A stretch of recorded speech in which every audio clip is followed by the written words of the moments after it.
Hey everyone, this is Pete, and welcome back to Atari A to Z, a series of short playthroughs of Atari 8-bit games, some which I grew up with and some which are new to me.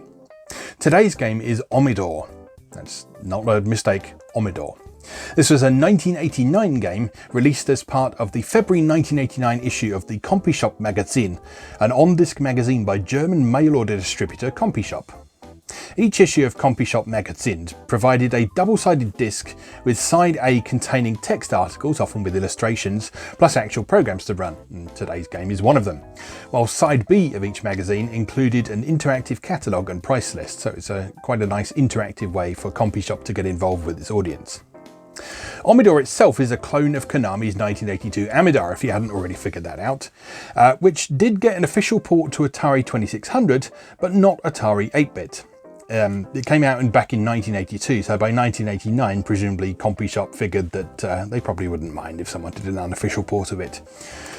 And indeed they weren't the first as well. This was one of the most widely ported and cloned arcade games of the early 80s, even though there was no official port to many home computers and systems besides the Atari 2600. So let's go check this one out. Let's go play Omidor.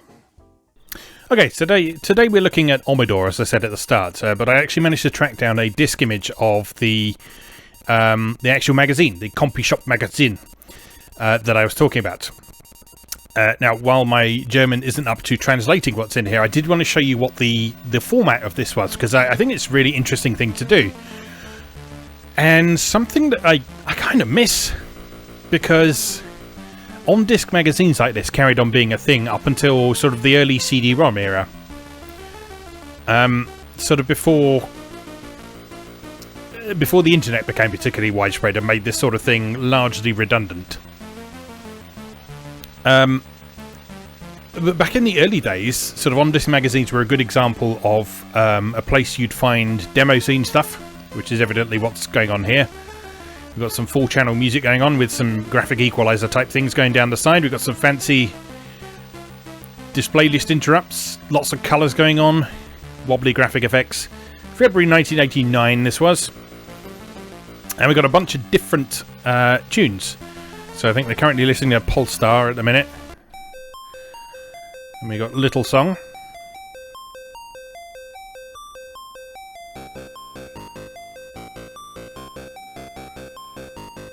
I think they recognise that. Can't quite place it, but I do recognise it. Anyway, Ice in the Sunshine.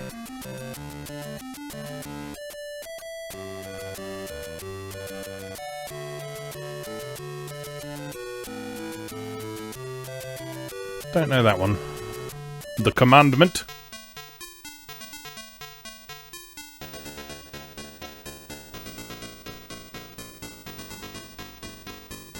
Yeah, cool one. The very distinctive Atari 8-bit pokey sounds going on there.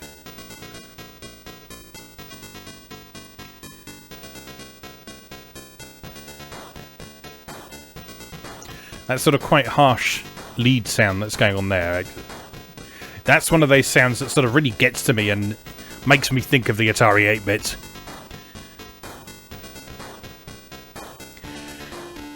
It's one of those sounds that kind of gives me almost a mental image of something, but I can't quite describe what it is. I've talked a few times previously on this series and on places like the Moa Gamer podcast that I think I have a certain form of synesthesia going on where I can hear certain things and associate them with visual images or feelings and that sort of thing. That sound there is one of those that sort of really triggers it for me. Number 5.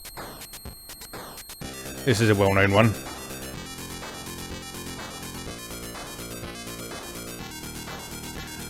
Let's let the melody actually come in. And if you don't recognise it now, you probably will by the time the tune comes in.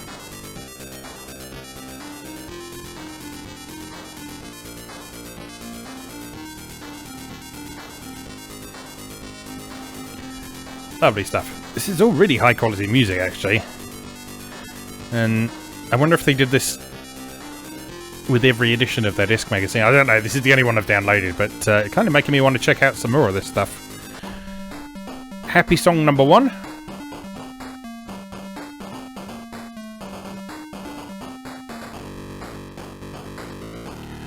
Not sure what those things down the side are. Maybe they're, they look like they should be dates or something. Maybe that's when they were composed or put together or something like that. That would make sense since the last one is January 1989, if that's the case. And Jingle Bells, which came in December of 1988. Seems to make sense.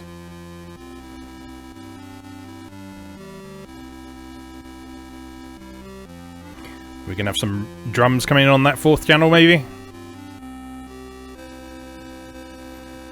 No, just more harmonies. Alright. And number 8, happy song number 2.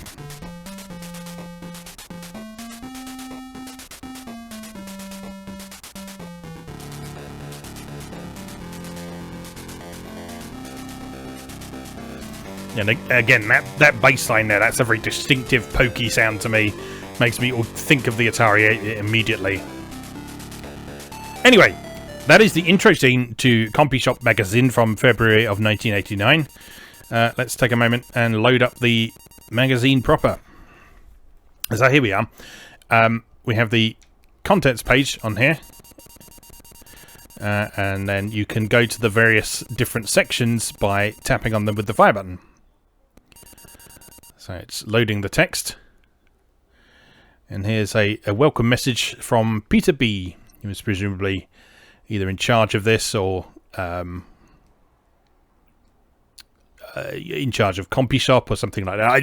Like I say, I don't know the full history of this, but there's certainly a lot going on here. And you can scroll smoothly just by using your joystick up and down. You can hold down the fire button to scroll more quickly.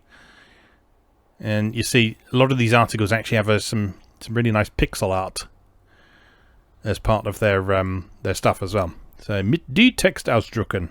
Does that mean go back? I think that means go back.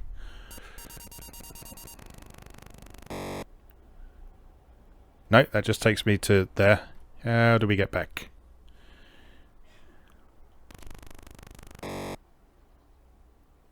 No? I'm going to let me... Oh, there we are. Just push left, I think. Yeah, so there's a bunch of articles and stuff. There's some news. There's some Bericht, whatever they are. Stories. Software. Tests, which are presumably reviews. And then you'll see that Omidor is listed twice. So Omidor is listed once as a piece of software. So this is the article about Omidor.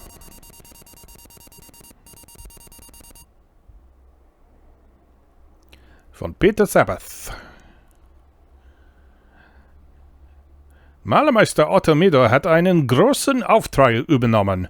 Er soll alle 20 Räume der Villa unseres alten Freundes MacPen neu anstreichen. Yeah, Otto Omidor has a large something. I don't know what Auftrag means. But he's got 20 rooms in a villa. His friends something anstreichen. Yeah, so there's a bit of a setup for what the game is all about here. 20 Nervenau Freibänder Level erwarten Sie. Viel Spaß. Have fun. Yeah. So, yeah, this whole magazine is just like a list of stuff. Let's have a look at one of the reviews, actually. So they include any screenshots in there, because that would be really clever if they could do that. So here's a review of Load Runner von Markus Kuhnen.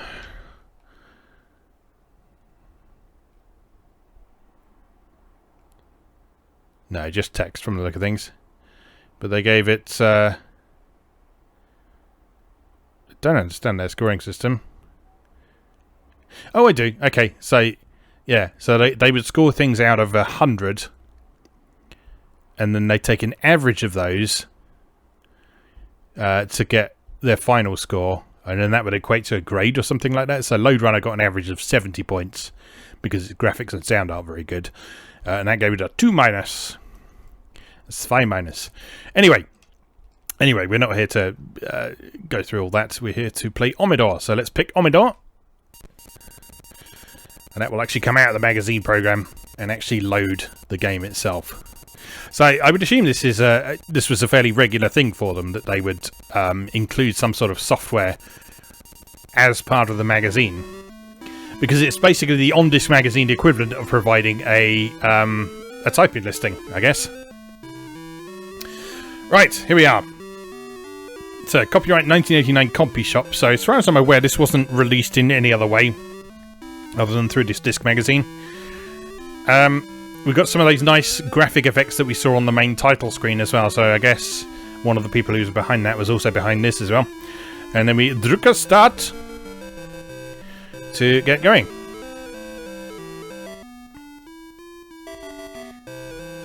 And you'll see as we play, this game is an absolutely shameless rip-off of Amidar.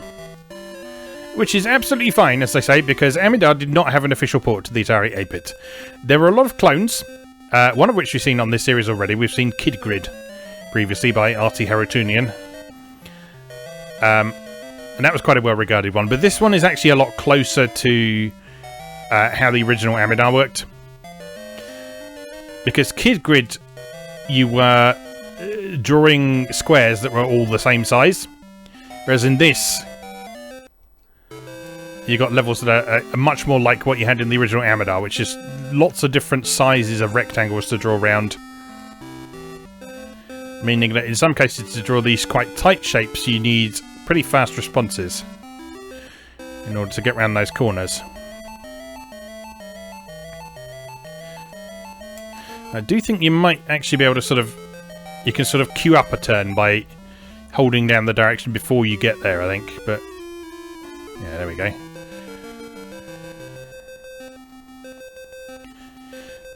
But yeah, I like this because this first level, at least, seems to strike a good balance between sort of providing a bit of challenge, but also being accessible, because all too frequently...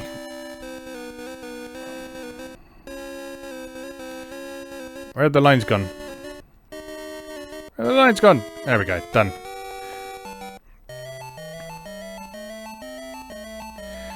Yeah, all too frequently with arcade-style games on the Atari 8-bit, they were just monstrously difficult right from the get-go.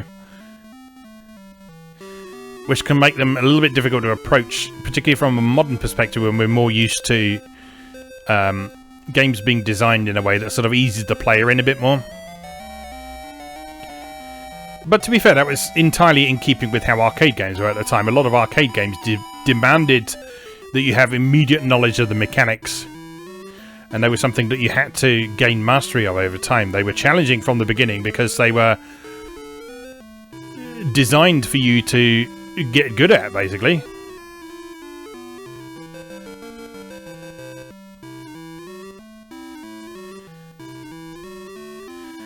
Whereas this one, I don't feel like it's being unfair. It has ramped up in difficulty quite significantly between level 1 and level 2. But it's sort of counterbalancing that a bit by the fact you've got loads of lives.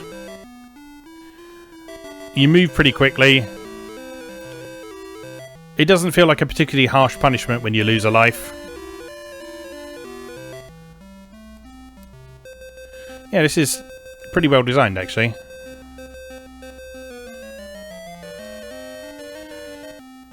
And the actual presentation of it is very good. Very good indeed. Oh, what's going on here? Bonus round.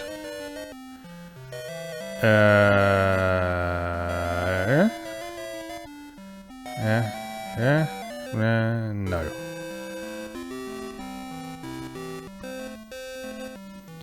Oh, interesting. Very interesting.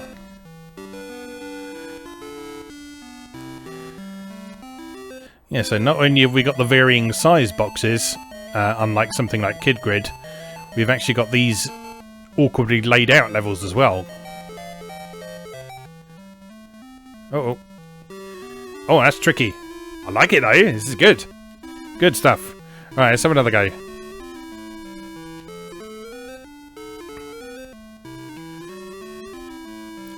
Yeah, as I say, the presentation of this is excellent. I mean, like, look at that use of colour up on the status bar. You've got those lovely gradient colours on the text. You've got nice, clear presentation on the main game screen, which is what you want for a game like this. Everything moves incredibly slickly and smoothly.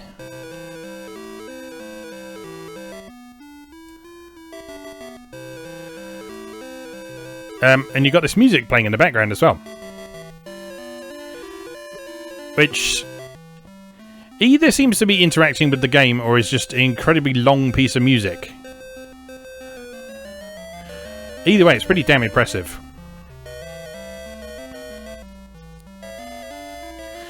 And it's doubly impressive when you consider how much stuff they packed onto this disc. So, like, there was a load of text, which, I mean, we don't think of text as taking up very much space these days, but back in the days when we were using 5¼ inch floppies on the Atari, space was at an absolute premium. So in many cases, you had to cut down on the amount of text you were using in order to fit everything you wanted to onto a disc.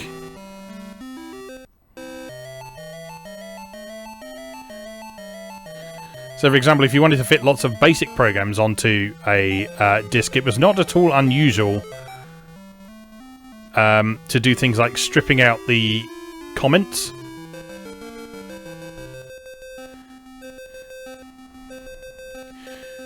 Because if you left the comments in a basic program, I mean, that made the file much larger.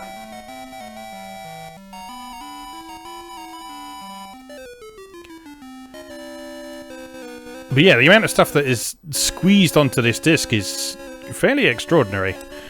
But it's also not a surprise, because when we consider that there are evidently some demo scene people involved with this, demo scene people were often very proud of the fact that they could squeeze lots of information either into the computer's memory or onto a disc. And that's also a reason why there's a bit of a link between the demo scene and the piracy scene in this era of computing as well. You'll often find a lot of pirated discs, particularly in the 16-bit era, had very elaborate intro screens, often with excellent music and sampled sound and lovely graphics and that sort of thing. Because there was a significant crossover between the people who were making demos and squeezing tons of information onto a floppy disk and people who wanted to distribute software illegally.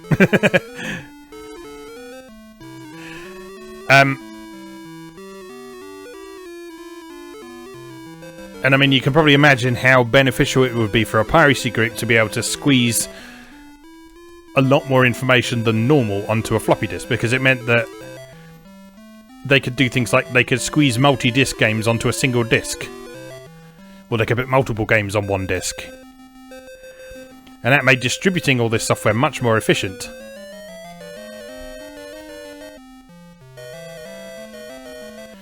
And it's partly for that reason that piracy was so attractive for people during the 8 and 16-bit era.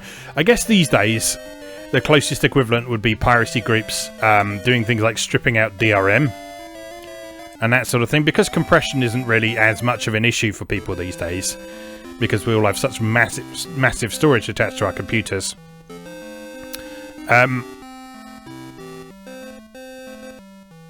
Yeah, the piracy groups are finding other ways to sort of show off their skills, because very often it wasn't about stealing software. It was more about showing off their skills at programming computers and creating efficient compression routines and fancy graphical effects like the color bars we got on here and the speedy sprites and so on. So yeah, really interesting.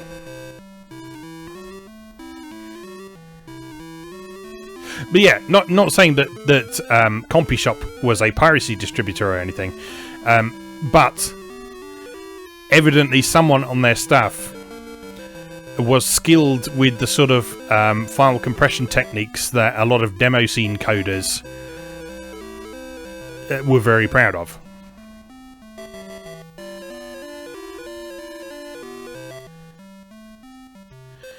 Because without doing something special, it would have been quite challenging for them to fit this amount of content on one side of a 5¼ inch floppy disk.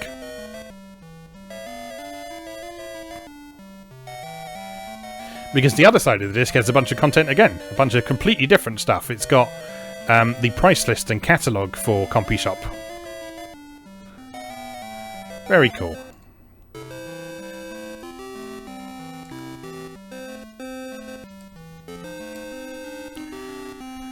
Like I say, I really miss this specific part of computing culture, because I remember getting some disc magazines back in the CD-ROM era. I think it was Blender was one that was in the UK. It was quite a popular one.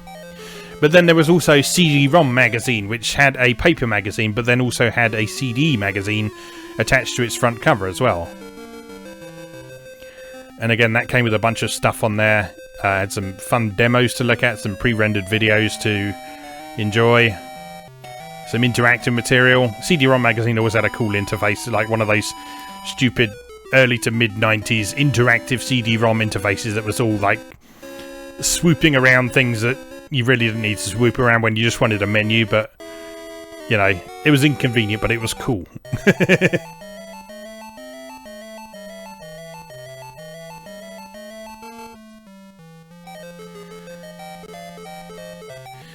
But yeah, seeing this makes me wonder. With seeing things like sort of Patreon-funded projects to do things like put out zines. Like if you haven't read Moa Gamer of late, I did an article a few weeks back on a zine called Tango Punk, which is a entirely Patreon-funded affair. Because the person behind it just wanted to make a physical magazine because they always liked that format, and they missed it, so they decided to do their own thing. So seeing stuff like that going on makes me wonder if there will ever be like a market for. Oh, I got it. Super. If there will ever be a market for, like, someone trying to resurrect the magazine on the disc format. Because I really like that. And I also used to like the fact that both Page 6 and Atari User would do issue discs as well. Which would come with all the programs from that issue of the magazine. So, if for whatever reason you didn't feel like typing them in, you could just buy the issue disc for that particular issue, and you'd have all the programs.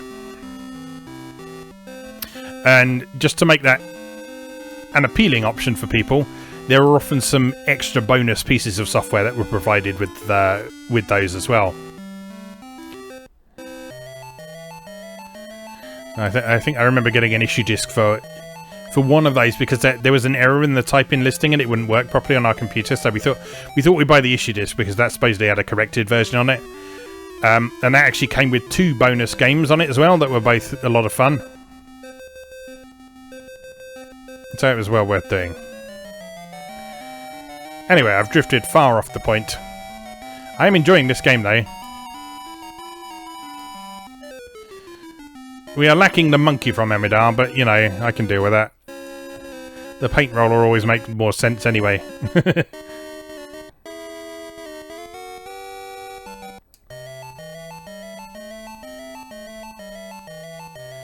yeah, that's a really impressive effort. I'm into that. I'm gonna have to check out some more of these issues of compy-shop magazine and see what other treasures are buried within, I'm sure. But yeah, that was Omidor from the February 1989 issue. As always, thank you very much for watching, and I'll see you again next time.